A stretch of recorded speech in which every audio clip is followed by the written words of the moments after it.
Assalamualaikum, halo Sobat Ilmiah. Apa kabarnya nih hari ini? Semoga kita semua dalam keadaan sehat walafiat.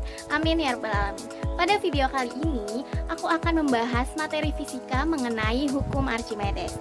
Adapun yang akan dibahas lebih lanjut dalam video ini adalah apa itu hukum Archimedes, kemudian bagaimana penerapannya dalam kehidupan sehari-hari, dan juga kita akan melakukan praktikum sederhana. Oleh karena itu, jangan lupa tonton videonya terus sampai akhir. Selamat menyaksikan Sobat! Oke, Sobat Ilmiah, mari kita mulai bahas mengenai hukum Archimedes. Sebelum itu kita mulai dari sejarahnya terlebih dahulu. Archimedes adalah seorang ilmuwan terkemuka yang berasal dari Yunani. Diperkirakan ia hidup pada abad kedua sebelum Masehi. Sebagai seorang ilmuwan besar di zaman itu, Archimedes mampu menguasai beberapa bidang sekaligus, mulai dari matematika, kemudian fisika, filsafat, astronomi, dan juga teknik. Walaupun Archimedes hidup pada zaman sebelum adanya kertas dan pensil, namun ia mampu merumuskan berbagai hukum yang kita kenal sekarang mengenai gaya apung, kemudian prinsip tentang tuas, sistem katrol, dan masih banyak lagi. Oke, Archimedes ini mulai dikenal oleh orang-orang setelah ia mendapatkan perintah dari Raja Hero II untuk membuktikan kemurnian emas mahkota miliknya. Entah iseng atau memang raja ingin mengetahui kehebatan dari seorang Archimedes ya. Karena ditantang seperti itu, Archimedes pun sempat kebingungan. Namun ia berpikir keras untuk mendapatkan solusi dari masalah yang diberikan oleh raja saat itu. Ya, di saat dia kebingungan yang sangat bingungnya memuncak karena belum mendapatkan cara untuk memurnikan emas seperti yang diperintahkan raja, Archimedes malah memilih untuk menceburkan dirinya ke dalam bak mandi, sobat. Ketika ia masuk ke dalam bak mandi yang penuh dengan air, ia memperhatikan bahwa ternyata ada air yang tumpah ke lantai. Karena penasaran, dia coba berulang kali. Ternyata benar masih ada aja air yang tumpah ke lantai, sobat. Sambil memikirkan mahkota raja, tiba-tiba muncul sebuah ide. Ya, di situ muncullah momen aha gitu. Dan saat itu Archimedes berteriak eureka, artinya wah tidak disangka gitu ya, kaget ya. Oleh karena itu tidak disangka juga ya sekarang karena kejadian mandi itu ia mendapatkan teori dan juga ia dapat membuktikan kemurnian emas mahkota dari sang raja. Dari sinilah kita dapat hukum Archimedes yang berbunyi jika sebuah benda dicelupkan ke dalam zat cair, maka benda tersebut akan memperoleh gaya yang disebut gaya apung atau gaya ke atas sebesar berat zat cair yang dipindahkannya. Oke, kita masuk ke dalam pembahasan gaya Archimedes atau gaya apung. Untuk mengetahui asal-usul dari penjabaran rumus gaya Archimedes ini, yuk kita perhatikan gambar di samping. Di situ ada gambar tabung berisi air ya, dan terdapat kubus tercelup seluruhnya ke dalam air atau fluida tersebut. Nah, tekanan hidrostatis pada sisi atas kubus sebesar rho F ya, GH1.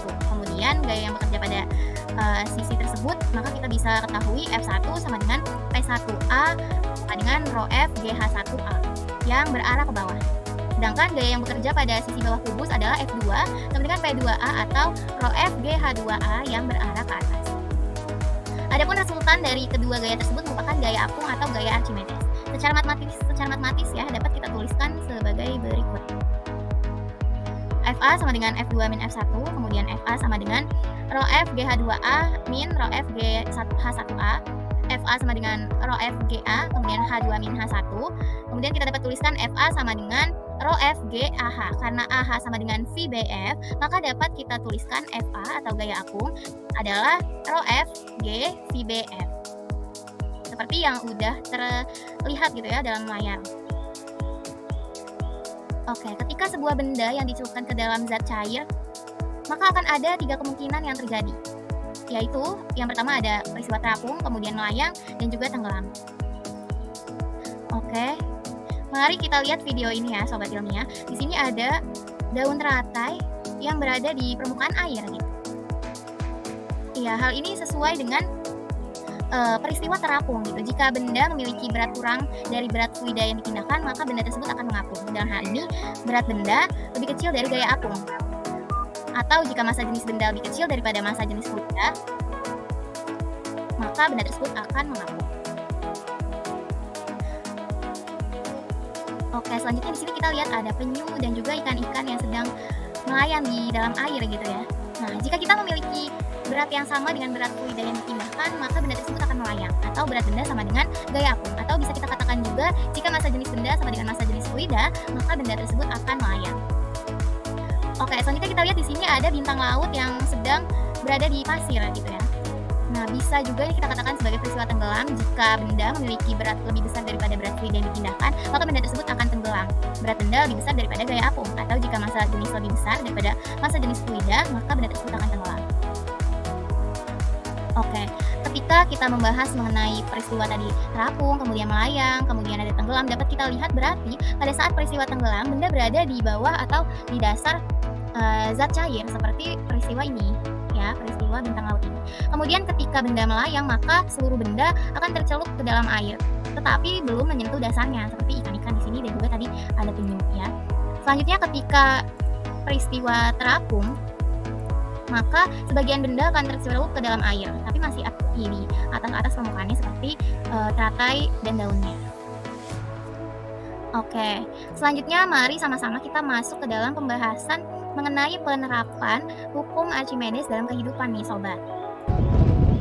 Oke, di sini ada kita lihat panorama dari atas kapal gitu ya.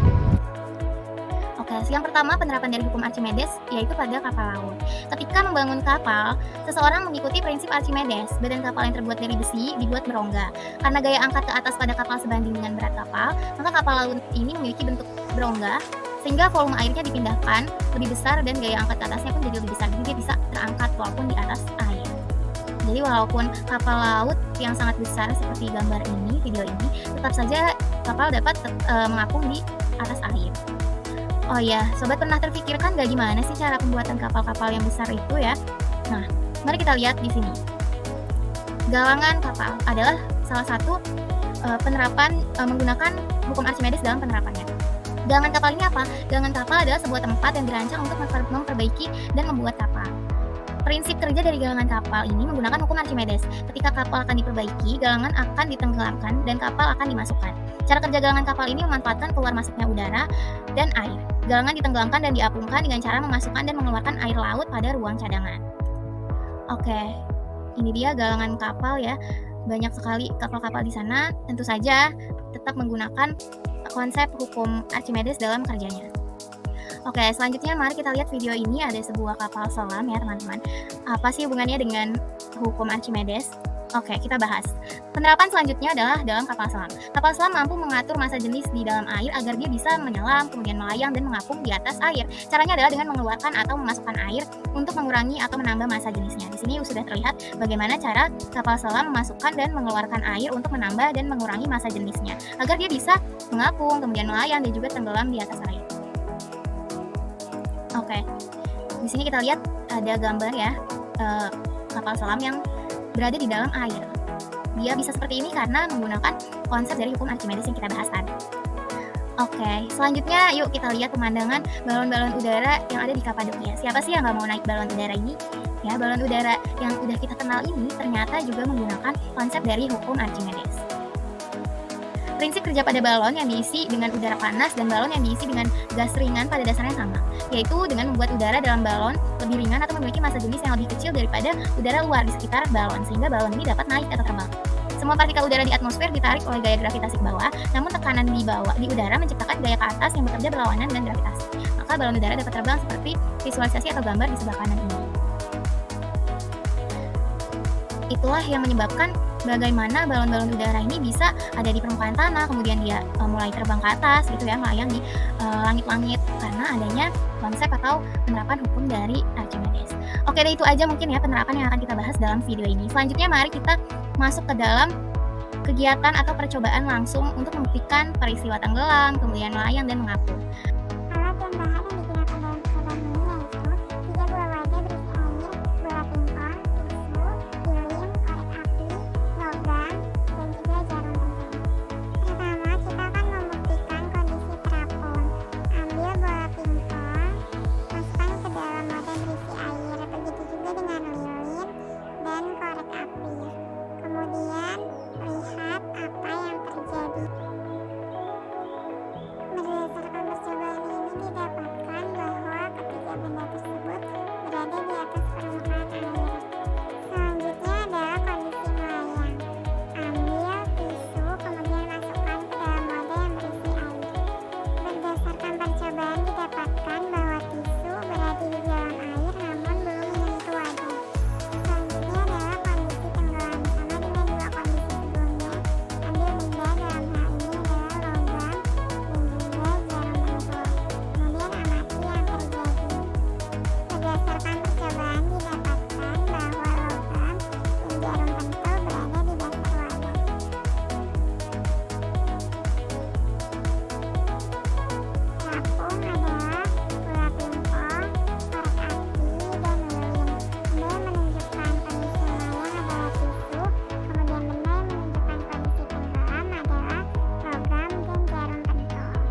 selesai sudah pembahasan kita mengenai hukum Archimedes. Mohon maaf jika terdapat kesalahan dan kekurangan selama pemaparan video ini.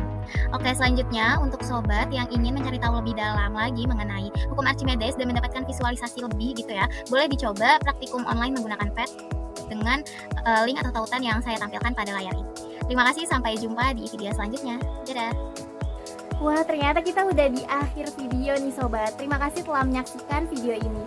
Mohon maaf jika terdapat kesalahan dan kekurangan. Sampai jumpa di video selanjutnya. Dadah.